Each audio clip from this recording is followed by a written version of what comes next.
अरे इथे त्यांचा मान राखून मी वाटतं ह्याच बाजूला उभं राहील.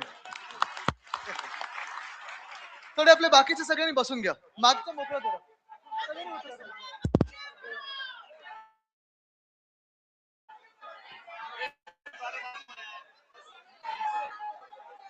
बसून घ्या, बसून घ्या.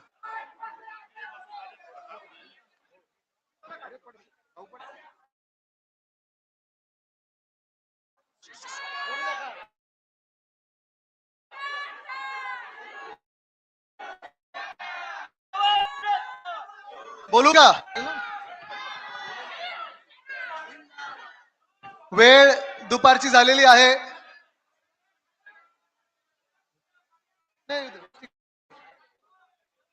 वेळ दुपारची झालेली आहे. सगळ्यांना भूक लागली असेल. बोलू की थांबू? कारण आपल्यापेक्षा जास्ती भूक ही भाजपला लागलेली आहे.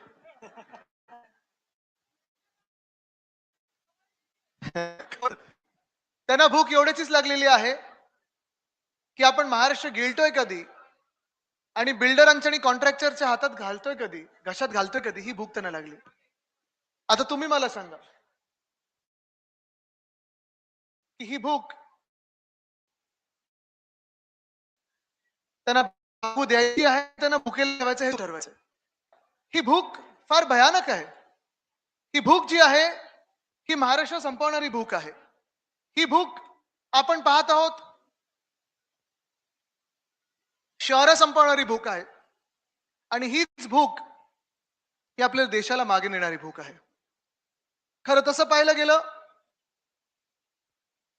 तर आपण पूर्णपणे सत्ता त्यांच्या हातात दिली होती.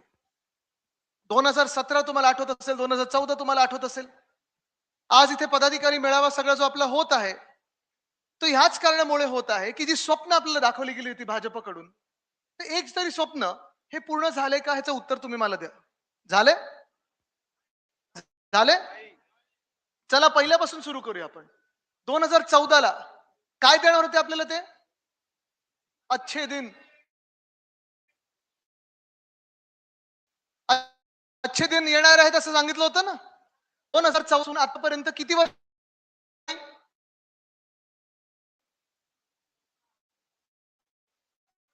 11 वर्ष झाली. 12 वर्ष बहुमत सरकार आहे. महाराष्ट्र या महाराष्ट्रासाठी असेल किंवा या देशासाठी असेल चांगले दिवस आलेत का? आलेत? तुम्ही मला एक तरी चांगली गोष्ट सांगा ना. जर आपण संपूर्ण महाराष्ट्राचा विचार केला किंवा देशाचा विचार केला तर जे आपल्याला सांगितलं गेलं होतं की अच्छे दिन मध्ये काय काय होणार आहे, अच्छे दिन आने वाले मध्ये काय काय होणार आहे, सुरुवातच करायची झाली तर 2 कोटी तरुणांना रोजगार मिळणार होता. 20 लाखाला तरी मिळालाय का? मिळालाय? उलट बेरोजगारी वाढत चाललेली आहे. रुपया डॉलरच्या बरोबरीला येणार होता, एकाला 1 होणार होता. आज कितीला पोहोचले रुपया? 90, 92, 95. म्हणजे जे आपले तरुण मुलं मुली आहेत जे बाहेर शिकायला जातात, मध्यम वर्गातून येतात, ते बिचारे जेव्हा बाहेर शिकायला जातात तेव्हा रुपयामध्ये जेव्हा तिथे डॉलरमध्ये कन्व्हर्जन होतं, भारी कोणावर पडतंय? तर ह्या लोकांवर पडते, आपल्या तरुणांवर पडत आहे. आज साधी गोष्ट तुम्ही मला सांगा ना, महिलांचा सन्मान जो होणार होता, महिलांना ते सुरक्षा देणार होते, महिला देणार होते, आज तुम्ही मला सांगा ह्या देशामध्ये आपल्या तुम्हाला तरी वाटते का महिला सुरक्षित आहेत? नाही. म्हणजे आपली जंगल सुरक्षित नाहीत, आपले तरुणांना रोजगार मिळत नाहीये, कुठेही उद्योगधंदा वाढत नाहीये, आपली शहरं काही सुधारत नाहीयेत, महिला सुरक्षित नाहीयेत.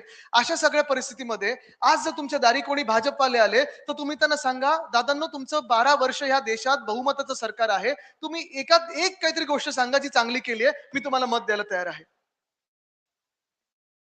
एक सुद्धा तयार नाही, काही तयार नाही. बोलणार त्याच्यावर, आता तिथेच जाऊन आलो मी. पण आज महाराष्ट्रामध्ये आपण पाहतोय, दादा थोडं बसा ना, खूप फ्लॅश झाले आता, बसून घ्या.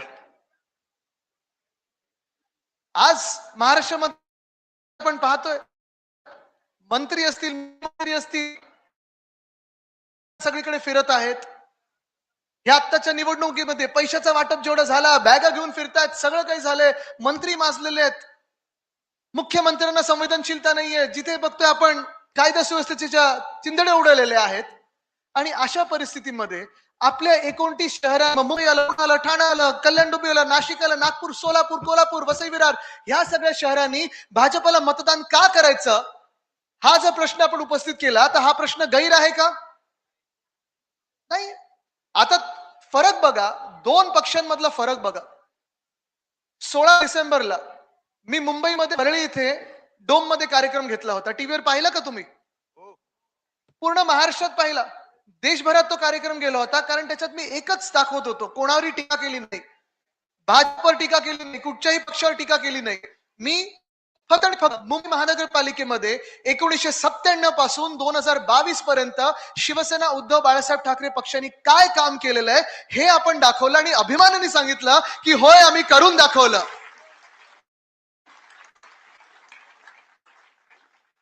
आणि त्याच बदली मी भाजपला विचारलं, आम्ही तर होतो, महापौर आमचा होता, त्या 25 वर्ष चला भाजप देखील कमिटी असतात, इम्प्रुव्हमेंट कमिटी, स्थायी समिती, जागी कमिटी, सगळ्या कमिटीवर आमचं काम होतं. ते आम्ही अभिमानाने सांगू शकतो, मोठ्या होर्डर लावू शकतो, स्क्रीनवर शकतो की होय हे काम करून दाखवलं होतं. आणि मग आता मी मुख्यमंत्र्यांना सांगतोय की मुख्यमंत्री महोदय, तुम्ही स्वतः आता महाराष्ट्रात 6 वर्ष मुख्यमंत्री आहात, जवळपास सरकार आहे, केंद्राचं सरकार आहे, मंत्री तुमचे आहेत, रक्षा मंत्री तुमचे आहेत, गृहमंत्री तुमचे आहेत, सगळं तुमचं असताना तुम्ही मला एक तरी स्वतःने केलेलं काम दाखवा की होय आम्ही हे करून दाखवलं. पण असं काहीच नाहीये. आता इकडचंच तर पहा ना, नाशिक मधलंच पहा. तुम्ही मला सांगा, ए दादा जरा फोटोग्राफर थोडे बसा ना इथे, ते फ्लॅश खूप उडतात. सांगा 2017 बहुमत कोणाचं आलं? आता कोणी 2017 मध्ये महापौर कोणाचं होतं इथे? बीजेपी होतं ना. ते ठीक आहे. आता सांगा, मुख्यमंत्री तेव्हा कोणाचे होते? भाजपचे होते की नव्हते? होते. महापौर कोणाचे होते? भाजपचे होते की नव्हते? इथे येऊन मी नाशिकला दत्तक घेतोय असं उपकार करतात असं येऊन सांगितलं होतं कोणी?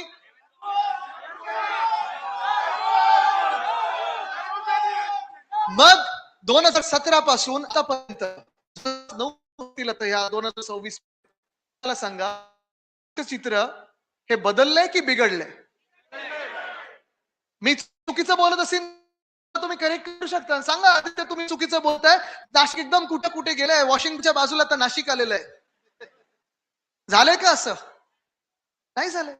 आपले जे मूलभूत जे प्रश्न आहेत, जे नाशिकचे प्रश्न आहेत, त्याच्यावर लक्ष देणं गरजेचं आहे.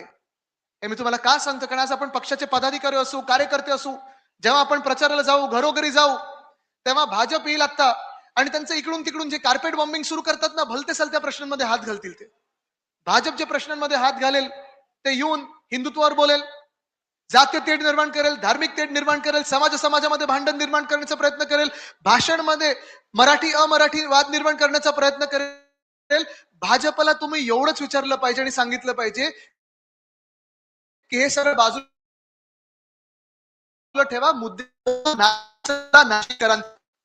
एवढे सत्ता असून, एवढे वर्ष हातात असून, पैसा असून, सगळं काही असून, जर उधळपट्टी तुम्ही जर निवडणुकांमध्ये करत असाल तर थोडासा पैसा असेल, थोडासा फंड असेल, थोडंसं लक्ष असेल, तुम्ही जे सांगता ना की आम्ही दत्तक घेणार, दत्तक घेतलं होतं, हे उपकार नका करू. तुमचं कर्तव्य आहे, मुख्यमंत्री म्हणून जे तुम्ही काम केलं पाहिजे, महापौर म्हणून जे तुम्ही काम केलं पाहिजे ते न करता सगळं तुमचं लक्ष हे राजकारणावर असतं, पक्ष फोडण्यावर असतं, सगळी मंडळी गोळा करण्यात असतं, पैसे वाटपात असतं. मग तुम्ही राजकारण सोडून समाजकारण कधी करणार आणि शासन कधी चालवणार? पण आज प्रश्न उपस्थित होत. काल परवाकडे ज्या बातम्या पाहिल्या मी, सगळ्यांकडून इन्कमिंग चालू आहे. ठीक आहे, इन्कमिंग चालू असेल भाजपामध्ये, पण एक तुम्हाला सांगतो, जेवढं इन्कमिंग तिथे होईल तेवढं इथे आपल्या प्रामाणिक कार्यकर्त्यांना संधी दिली जाईल.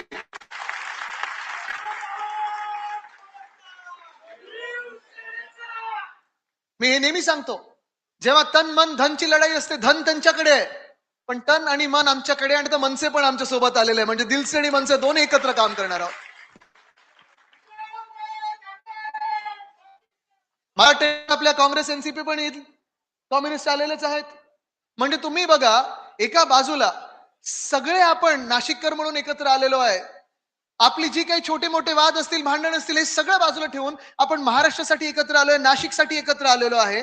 आणि दुसऱ्या बाजूला सत्तेची भूक लागलेली आहे, तळमळ चालू आहे, मळमळ चालू आहे. म्हणून भाजप एका बाजूला, सगळे इकडचे तिकडचे सगळे जे काही डागी लोक आहेत, भ्रष्टाचारी लोक आहेत, त्यांना घेण्याला मागे लागलेले आहेत.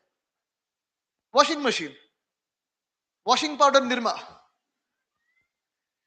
पण आज तुम्ही उत्तर द्यायचंय, नाशिकने उत्तर द्यायचंय की तुम्हाला कुठचे लोक मान्य आहेत. एका बाजूला आपण सगळे प्रामाणिक लोक या मंचावर बसले, तुमच्यामध्ये सगळे प्रामाणिक लोक आहेत. कदाचित उद्याचे महापौर इथून येऊ शकतात, समोरून येऊ शकतात. म्हणजे असं नाही की इथून नाही येऊ शकत, नाही तर लगेच तुम्ही हे सगळे फोन करतील साहेबांना की आमचं तिकीट टापलं, मी तिकीट देत नाही, ते साहेब करतात. पण हे सगळं होत असताना दुसऱ्या बाजूला जे डागी लोक आहेत त्यांनी देखील उत्तर द्यायचंय. आणि आज खास करून या मीडियाच्या माध्यमातून मी भाजपला प्रश्न विचारणार आहे, संघाला प्रश्न विचारणार आहे की जे 25 वर्ष जेव्हा आपण विरोधी पक्षात होतो, जेव्हा आपण लढा देत होतो, 15 वर्ष म्हणजे 99 पासून 2014 पर्यंत जो आपण लढा दिला, लाट्या काट्या खाल्ल्या, आंदोलनं केली, ज्यांच्या विरुद्ध केली, त्यांच्यातले सगळे भ्रष्टाचारी लोक तुम्ही तिथे घेतले. म्हणजे सगळे भ्रष्टाचार जे बरबटलेले पक्ष होते त्यांना स्वच्छ केलं तुम्ही. ज्यांचे आरोप झाले होते, जे सिद्ध झाले, तुम्ही तुमच्या पक्षात म्हणून आमच्या सोबत आहेत. मग भाजपच्या कार्यकर्त्यांना विचारतोय आणि संघाच्या कार्यकर्त्यांना विचारतोय, तुम्ही ह्याच्यासाठी लढला होतात का?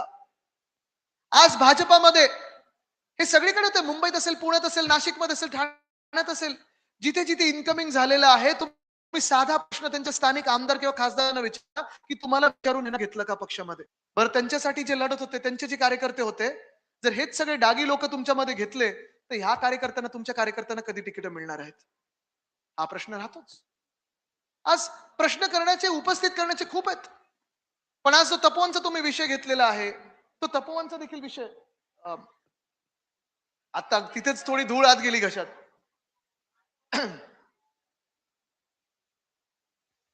मला तुम्ही सांगा, तपोवन तुम्ही किती लोक जाऊन आलात तपोवन मध्ये? सगळे जाऊन आलात? सुंदर जागा आहे. म्हणजे मी आता पहिल्यांदा तिथे पाऊल ठेवलं आणि पहिल्यांदा पाऊल ठेवत असताना मला वाटलं, हा कुठे आलो, चांगलं झालं. मी त्यांना विचारणार होतो, आपण मेळावा वगैरे उद्या परवाकडे घेऊ शकतो का? आज एक दिवस इथेच बसूया. तपश्चर्याचं वन, पंचवटीत तपश्चर्याचं वन, प्रभू श्रीरामाच्या पावन पदस्पर्श झालेली ही भूमी. आणि अशा भूमीत प्रभू श्रीरामाचे जिथे वास्तव्य राहिलेले हे पंचवटी कापण्याचं काम कोण करू शकतं? कोण करू शकतं? राक्षस करू शकतात, रावण करू शकतात, पण प्रभू श्रीरामाचे भक्त नाही करू शकत. हे भाजपवाले जेव्हा येतील आपल्यामध्ये, जेव्हा जय श्रीराम बोलतील, त्यांना सांगा, राम आमच्या मनात आहे, हनुमान आमच्या हृदयात आहे. तुमच्या मनात जर असतं तर तपोवन तुम्ही कापलं नसतं. जे तपोवन कापून तुम्ही साधू ग्राम बनवायला निघालेला आहात, तुम्ही मला सांगा, हे साधू, संत साधू, महापुरुष, महंत जेव्हा येतात तेव्हा त्यांची तपश्चर्या कुठे होते? जंगलात होते, वनात होते, 5 स्टार मध्ये होते? नाही. पण हे भाजपवाले खोटे बोलत आहेत. भाजपवाले साधू ग्रामाच्या नावाखालती एक त्यांचे व्हिडिओ कुठेतरी, एक ठक्कर बिल्डर म्हणून कोणतरी आहे ते, त्यांनी तो व्हिडिओ व्हायरल केला होता. मुख्यमंत्र्यांना ते सांगतायत की तपोवनला आपण येलो झोन मध्ये आणू, साधूग्राम बनवू. म्हणजे येलो झोन मध्ये, म्हणजे ग्रीन झोन, झाडं आहेत, वन कापून तिथे तुम्ही आता साधूग्राम बांधा. साधूग्राम बांधल्यानंतर, कुंभमेळा झाल्यानंतर तिथे बिल्डरांच्या घशात ते टाकायला मोकळे. तुम्हाला वाटतं हा त्यांचा धर्म आहे? तुम्हाला वाटतं हे खरं त्यांचं हिंदुत्व आहे? तुम्हाला वाटतं ही खरी तपश्चर्या आहे? अहो, खरी तपस्या म्हणजे तिथे आता तपोवन बनवलेलं आहे, ते तपोवनाला फॉरेस्टचा दर्जा देऊन, जंगलाचा दर्जा देऊन, खरोखर जे साधू महंत असतील त्यांना खरोखर तिथे चांगली तपश्चर्या करू देण्यासाठी आणि पंचवटी तशीची तशी चांगली ठेवण्यासाठी जी तपश्चर्या होईल, जी राजकीय तपश्चर्या होईल, त्याला खरं हिंदुत्व मानू शकू. हे भाजपचं जे आहे ते चुनावी हिंदुत्व आहे, खोटं हिंदुत्व आहे.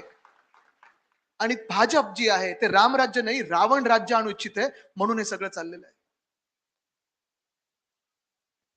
कारण आज जे काही चाललंय ते देशभरात भयानक चाललंय चित्र.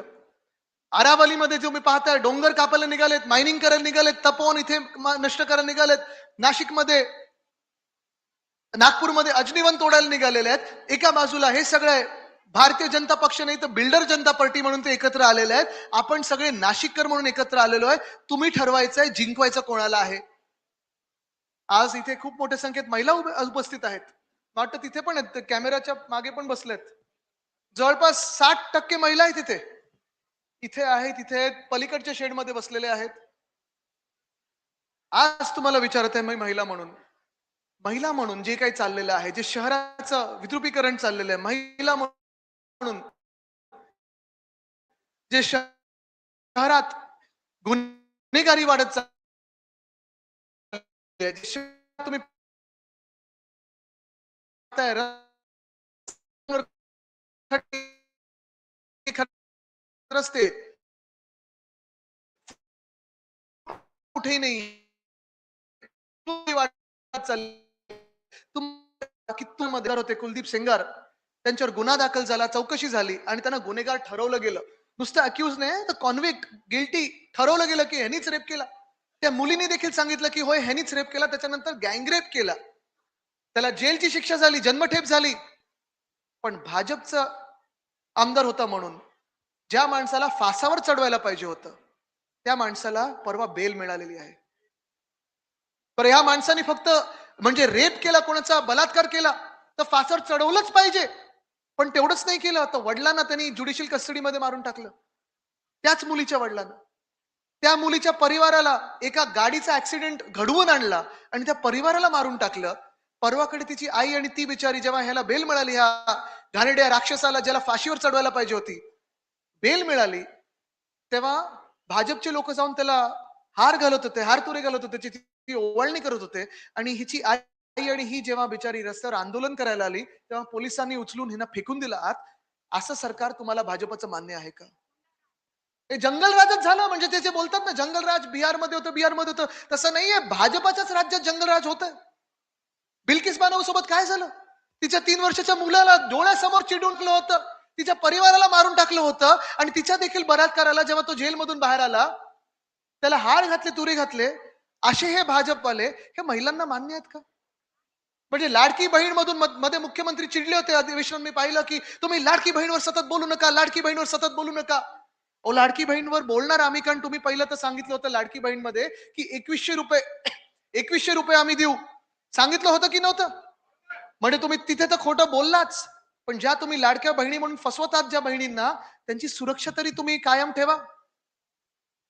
पण एक भयानक चित्र आपल्या डोळ्यासमोर येते. म्हणजे शेतकरी आत्महत्या करत चाललेले आहेत. तिकडच्या शेतकरी महिलांचे जे कुंकू आहे ते पुसत चाललेले आहे, पण तिथे कर्जमाफी तुम्ही करत नाही. महिलांवर जे बलात्कार होतात, महिलांवर जे अत्याचार होतात, त्याच्यावर तुम्ही बोलायला काही तयार नाही. गुन्हेगारी वाढत चाललेली आहे, तिथे बोलायला तयार नाही. मला वाटतं 1-1.5 वर्षापूर्वी नाशिकमध्ये किती खून झाले होते? 42 खून झाले होते. त्याच्यावर तुम्ही काही गृहमंत्री म्हणून बोलायला तयार नाही आहात. नवीन कुठचा उद्योगधंदा आपल्या राज्यात येत नाही, गुंतवणूक येत नाही, त्याच्यावर बोलायला काही तयार नाही आहात. 3 वर्ष शहर भयानक होत चाललेले, वाटोळं करत चाललंय तुम्ही, त्याच्यावर बोलायला काही तयार नाही आहात. आणि मग बोलायचं कशावर? तर नाही, आम्ही धर्मावर बोलू, आम्ही समाजावर बोलू, आम्ही भाषेवर बोलू. कशासाठी? तुम्हाला जर बोलायचं असेल तर मुद्द्यावर बोला. आणि धर्मावरच बोलायचं असेल, तुम्हाला धर्मावरच भाजपा म्हणून बोलायचं असेल, तर तुम्ही आम्हाला एक उत्तर द्या की पालघरमध्ये जे साधू हत्याकांड झालं होतं, त्याच्यातला जो प्रमुख आरोपी होता त्याला तुम्ही भाजपात का प्रवेश दिला, ह्याचं पहिलं उत्तर द्या आणि मग हिंदुत्वावर बोलायला समोर या. तुम्हाला आठवत असेल ते पालघर हत्याकांड जेव्हा झालं, ते 2 साधूंना जेव्हा मारलं गेलं तिथे, केवढं काय रान पेटवलं होतं भाजपने. जणू काही महाराष्ट्रात 2 साधूंच्या विरुद्ध उभा आहे, आपण सगळे 2 साधूंच्या विरुद्ध उभे आहोत. बरोबर निवडणुकीची जेव्हा वेळ आली, आता ही जिल्हा परिषद नाही, नगरपालिकेची निवडणूक होती, तेव्हा त्याच प्रमुख आरोपीला, ज्यांनी साधू हत्याकांडात प्रमुख आरोपी आहे, त्यांनी प्रवेश दिला होता. म्हणजे खोटं बोलत राहायचं, रेटून बोलायचं, खोटं बोलायचं, रेटून बोलायचं आणि ह्या खोट्यावर दंगली निर्माण करायचं, सगळं काही करायचं आणि जिंकून आणण्याचा प्रयत्न करायचा. आज तुम्ही ठरवायचं आहे, आपलं जे नाशिकमधलं वातावरण आहे ते भाजपच्या हातात देऊन बिल्डर कॉन्ट्रॅक्टरांचं करायचंय, बिघडून टाकायचं आहे, जाती आणि धार्मिक करून टाकायचं आहे, की आपल्या भवितव्याला निवडायचं आहे, हे तुम्ही ठरवायचं आहे. हा निर्णय तुमचा असणार आहे. अनेक सभा पुढे होतील, बोलण्यासारखे विषय खूप आहेत. आत्ताच मी पाहत होतो इकडच्या बसेस देखील, जे मी सतत सांगत होतो, म्हणजे त्यावेळी मुख्यमंत्री बोलले होते की आम्ही इंडिया निओ मेट्रो आणू. आले का? एक तरी खांब लागलाय का? आयटी पार्क येणार होतं, एक तरी कम्प्युटर बसलाय का? रस्ते सुधारणार होते, एक तरी खड्डा बुजलाय का? नाही. आणि जे मी सातत्याने बोलत होतो की नाशिकवर आमचं प्रेम आहे, ते प्रेम आहे ते ह्या नाशिककरांवर आहे, नाशिकच्या बिल्डर आणि कॉन्ट्रॅक्टरवर नाहीये. हा फरक आपल्यामध्ये आणि भाजपामध्ये आहे. विषय खूप आहेत बोलण्यासारखे. ज्या मी बस बोलत होतो, भाजपने प्रायव्हेट बसेस आणलेत. त्यांचाच कोणतरी कॉन्ट्रॅक्टर असेल. मी सांगतोय महानगरपालिकेच्या बसेस द्या. पण जे जे मुंबईमध्ये आपण करून दाखवलं ते देखील मला पुन्हा एकदा नाशिकमध्ये करून दाखवायचं आहे. विषय अनेक येतील, वचननाम्यात येतील, पण मी आता गाडीत सांगत होतो, आपले जिल्हा प्रमुख आणि आम्ही नाना बसलो होतो. माझी स्वप्न ह्या शहरासाठी 2-3 आहेतच, बाकीची तर खूप करण्यासारखी कामं आहेत. पण ह्या नाशिक महानगरपालिकेचं, जसं मुंबईमध्ये उद्धव साहेबांनी महानगरपालिकेचं स्वतः महानगरपालिकेचं 4 मेडिकल कॉलेजेस आणलेले आहेत, तसं मला नाशिक महानगरपालिकेचं कमीत कमी एक मेडिकल कॉलेज पुढच्या 5 वर्षात करून दाखवायचं आहे. स्वस्त आणि मस्त आरोग्य सेवा ही नाशिकमध्ये आलीच पाहिजे. हे सगळे मोठे मोठे नेते येतात, सगळं काही सांगून जातील. मी पुन्हा एकदा त्यांना सांगतो, मुद्द्याचं बोला, नाशिक प्रेमाचं बोला, बाकीचं काही बोलू नका. जसं मुंबईमध्ये महानगरपालिकेची शाळा विनामूल्य आहे, 8 की 9 भाषांमध्ये शिकवलं जातं. मराठी अनिवार्य आहे, पण मराठी आहे, इंग्लिश आहे, सेमी इंग्लिश आहे, हिंदी आहे, गुजराती आहे, उर्दू आहे, तमिळ आहे, तेलुगू आहे, कन्नड आहे. 3.25 लाख विद्यार्थी ह्या शाळेमध्ये शिकतात. जी गलटी 30-30 हजार विद्यार्थी ज्याची गलटी लागली होती, हे चित्र सुधारून आपण डिजिटल क्लासरूम आणले, चांगल्या शाळा बनवल्या, IB, ICSE, CBSE ह्या शाळा आणल्या, विनामूल्य आणल्या. म्हणजे मुलांचं भवितव्य, मुलींचं भवितव्य पक्क करतोय आपण. असं मला शाळा ह्या नाशिकमध्ये प्रत्येक वॉर्डात आणायच्यात. ह्याच्यासाठी मी तुमच्याकडे आलेलो आहे. तपोवन तर वाचवायचंच आहे, पण अशी वनं आपल्याला वाढवायची आहेत, मोकळ्या जागा असतील, मोकळी उद्यान असतील, जिथे तुम्ही आरामात जाऊन बसू शकाल, आनंद घेऊ शकाल, मोकळा श्वास घेऊ शकाल, अशी उद्यान आपल्याला करायची आहेत. म्हणून मी तुमच्याकडे आलोय, तुमचं साथ आणि तुमचे आशीर्वाद घ्यायला आलेलो आहे. जशी BST मुंबईमध्ये BST 25 वर्ष ताप आपला BSTचा जवळ होता, मला 10,000 पर्यंत न्यायचा होता, आणि पुन्हा एकदा मुंबई जिंकल्यानंतर मी BSTच्या बसेस आहेत ते 10,000 पण देणार. महिलांसाठी विनामूल्य बसेस असतील. 5, 10, 15 आणि 20 रुपयामध्ये जे आपण भाडं केलं होतं, फ्लॅट फेअर, 5 किलोमीटर जायचे 5 रुपयात, किलोमीटर जायचे 10 रुपयात, 5 किलोमीटर जायचे 15 रुपयात, आणि 20 किलोमीटर म्हणजे 15 किलोमीटर जास्ती जायचं असेल तर 20 रुपयात तुम्ही कुठेही AC बसेस घेऊन जाऊ शकत होतात.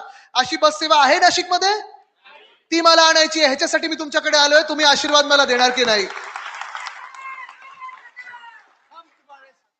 जे कर आपण एक साधारणपणे आपल्या शहरांमध्ये जे राहतात त्यांना आपण कर लावतोच. मुंबईकर, पुणेकर, नाशिककर, नागपूरकर.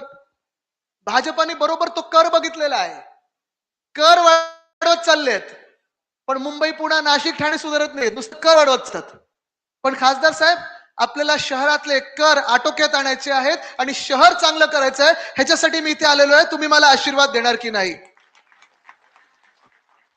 निवडणुकीचे दिवस जवळ आलेले आहेत.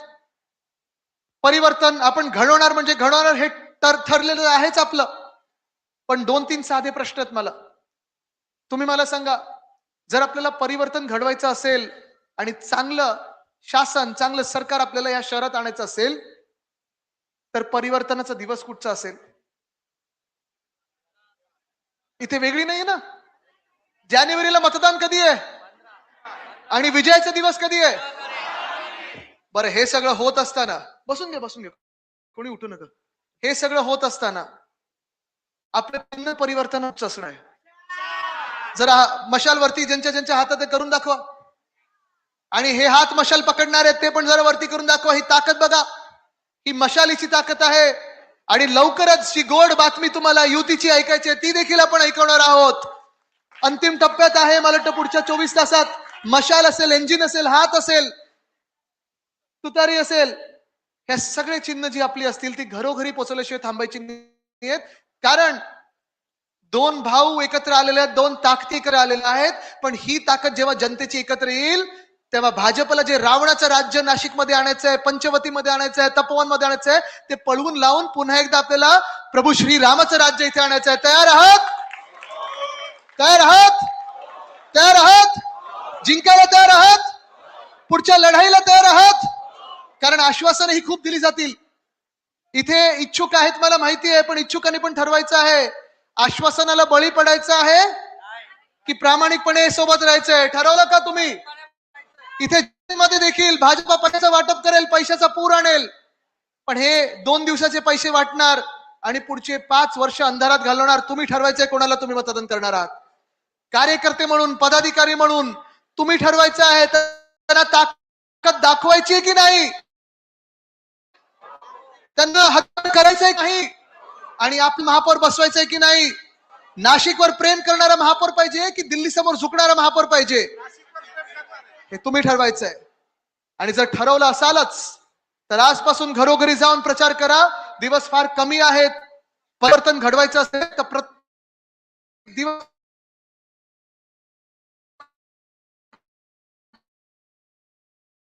प्रत्येक तास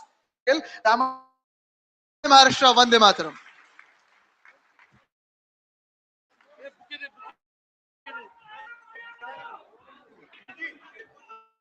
नाही